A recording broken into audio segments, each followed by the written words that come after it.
Hi everybody. Our latest people, come on in. We're gonna get ready for our tea and stories. Oh, I don't have my teapot this time. I have my San Diego cup. I was born in San Diego. Yes, I love San Diego. I want to go back home so bad sometimes, but it is what it is.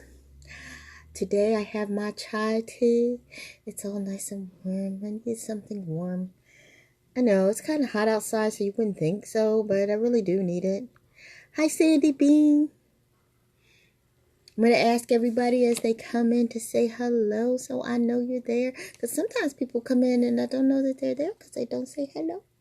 Got to say hello to Mama. Yay. I'm going to tell you stories today that are about old sayings.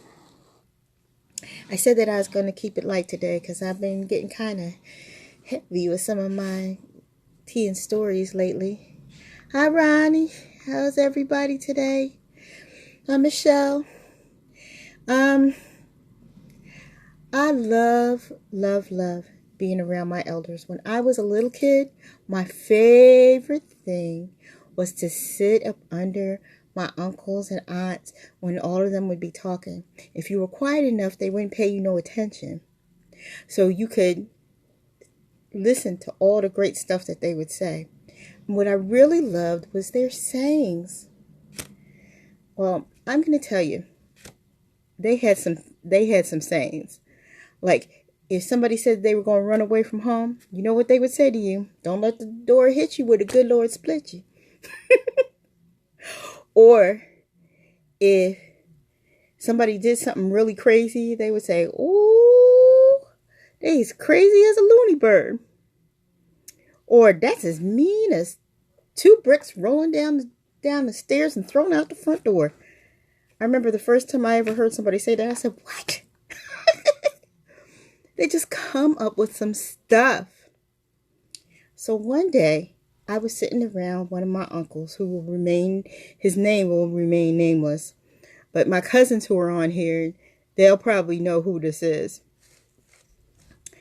There was a young lady who lived in the little town where my grandmother lived in Thomasville. She was really pretty, really sophisticated. She always had her hair fried, dyed, and thrown to the side. It was so cute. And she was always wearing lipstick, and she had a little pencil skirt on. And if you had any natural hair at all, she'd look you all up and down and walk past you with her nose all up in the air. My uncle was sitting out there with us, and he looked up, and I think a couple of my cousins were sitting with us. And the first thing that he said was, oh, she ain't nothing but a Dookey cake. Uncle, what is a Dookey cake? He just chuckled and drank his little thing that he had in his cup. And trust me, it wasn't tea. So we were trying to figure out what he was talking about. What is Dookey cake? We started all laughing and stuff. And one night, one of my aunts told us what Dookey cake was. She said that there was a woman who used to live in the little town who she was known for these beautiful cakes that she would make. She could decorate any cake and make it look like it was store-bought. It was so pretty the way would design it and everything. But she wasn't a very sophisticated lady. In fact, she was a little bit, some people would think she was homely, but she was just such a nice woman. And she would always make these really beautiful, delicate cakes. Well, one of the women in the church who was a little bit high up, she would always look down on this woman. She'd talk about her hair. She'd talk about the clothes that she wore. Talk about the fact that she had hand-me-downs and da-da-da-da-da. Would talk all this smack about this woman. And the woman just got really sick and tired of her. And one day she just really embarrassed her at a little gathering that they were having. And she said, I need to make her a Dookey cake. Now, she went out in the backyard because back then they may have had a cow and a couple chickens and stuff like that. Oh, she had a cow out there and she got some cow patties. She took them cow patties and mixed them up real good. Formed them into, had it looking just like a cake. And then she went and she got some lard, put a little sugar in that lard and some food coloring and stuff, and she stirred it up. And she decorated this great big old cake made out of cow patties. It looked so pretty. Had all the decorations on it, little flowers and stuff. And she put it on a plate. And she sat it out on the table. Well, they're going to have a little garden party. And this woman who had been talking all the smack about her came in there first. And she looked at it. She goes, "Oh, that is so pretty. And it's my favorite colors. That girl done outdid herself." Well, she picked up a knife and went to cut into it. And the minute she cut into it, she could smell exactly what it was. "Oh, my Lord." And she said, "Oh, that ain't for you. It's to keep the flies away. That's what Dookey cakes do." And that's what a Dookey cake was. It was pretty enough to be sat out there, but it would draw all the flies to it because it was only good for flies because it was full of crap. She didn't tell her what it was because that was a way of getting back at her. When I heard that story, I just about cried. Thought about the help and all the other stuff. But that was the first time I had ever heard a Dookey cake. When you call somebody a Dookey cake, that means that person, no matter how pretty they are, they full of crap. I died laughing. We got a whole lot of people that are Dookey cake. We can look out in the news every single day and see a whole bunch of people full of Dookey cake. People who you would definitely think that way about. But that's the whole thing about those old sayings. This is my favorite story. It's about my great-grandma Julie. And I may have told this story before, but I'm going to tell it again because it's really hysterical. When we were all little kids, we used to always go to my grandma Julie's house. You know, Grandma Julie was my great-grandmother. She was my grandfather's mother. Beautiful lady. Tall, long legs, real dark skin, long hair that she wore in braids going back. Oh, I loved her. I thought she was the most beautiful woman I'd ever seen in my life. Now, where my grandparents were and everything, people were all, in my family, they were always talking about who was light and who was dark and all that stuff. And not in a good way. A couple of folks did, but mostly it was just being insulting. And the darker you were, they call you black child. Anything to make you feel bad about yourself. Back then, that's before people understood that black was beautiful.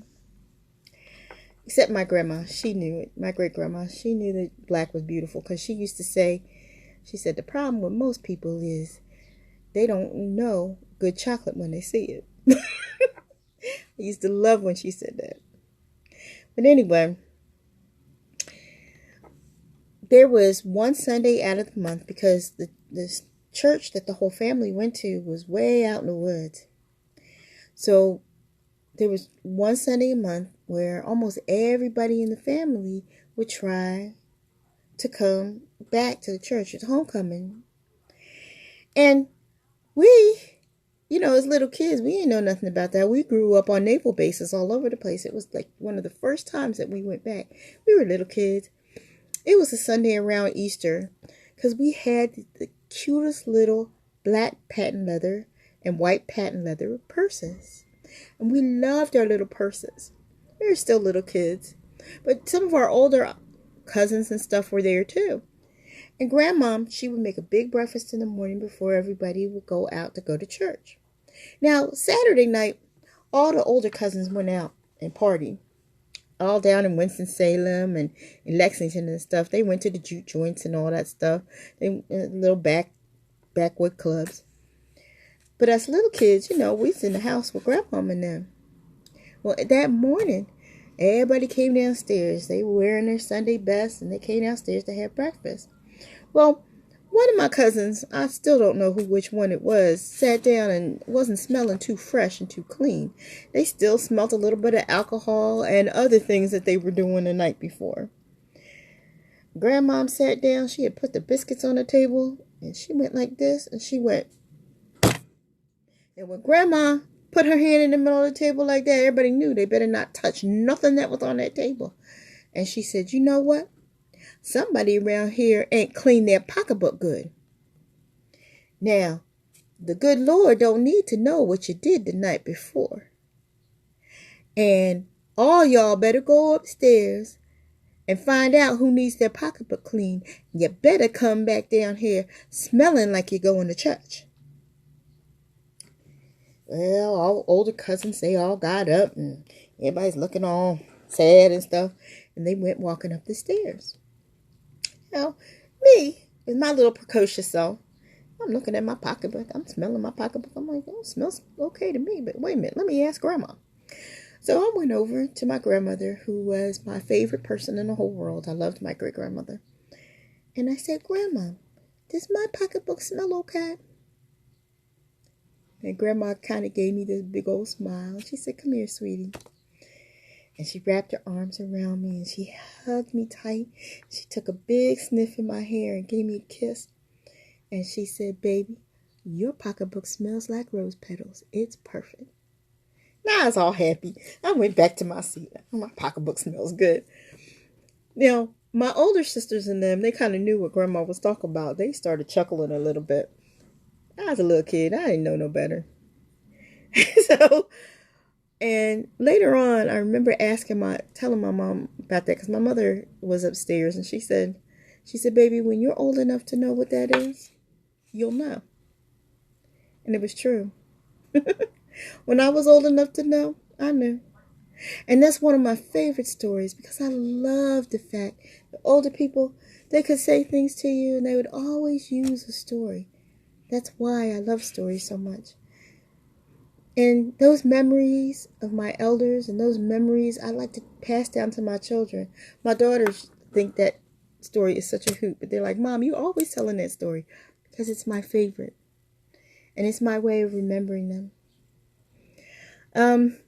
I think that we as people sometimes we forget the fun stuff that we did as children. We forget those little times, those times where we learned lessons from our elders.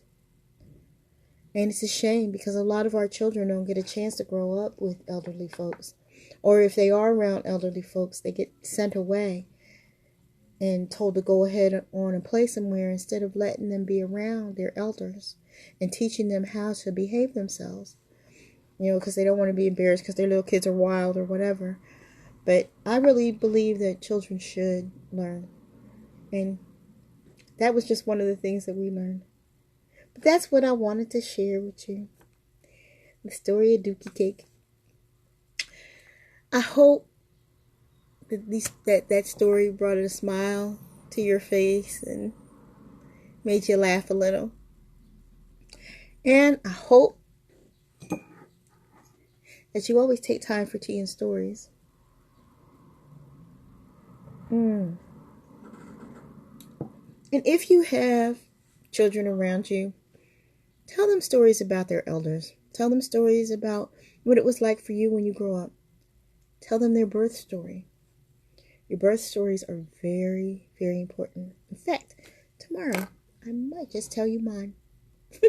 My mother's told us our birth stories from the time that we were small. In your birth stories are clues to health and everything else. But we'll talk about that more tomorrow. Today, I wish everyone has a great day. The rain has stopped and a little sun has come out around here. And I hope that you get a chance to have a beautiful sunny day too. And come back tomorrow for more tea and stories. Oh, earrings. Woo! Nice, right? My paparazzi, my paparazzi. Pretty, right? I love this ring. It's one of my favorites. This is a birthday present to myself. It's my paparazzi birthday present this year. Love this ring. We have a lot of really beautiful jewelry, and I'll be posting some of it right after this live. And I hope you stop in, because on Saturday, I'm going to throw a jewelry party. Yes, I am. At 8 o'clock. But I'll invite you. I'll put it up on my page. And I hope that you join me to buy some jewelry. I thank you so much for stopping by for Tea and Stories. And I hope you always take time for Tea and Stories. Thank you. Take care. Bye-bye.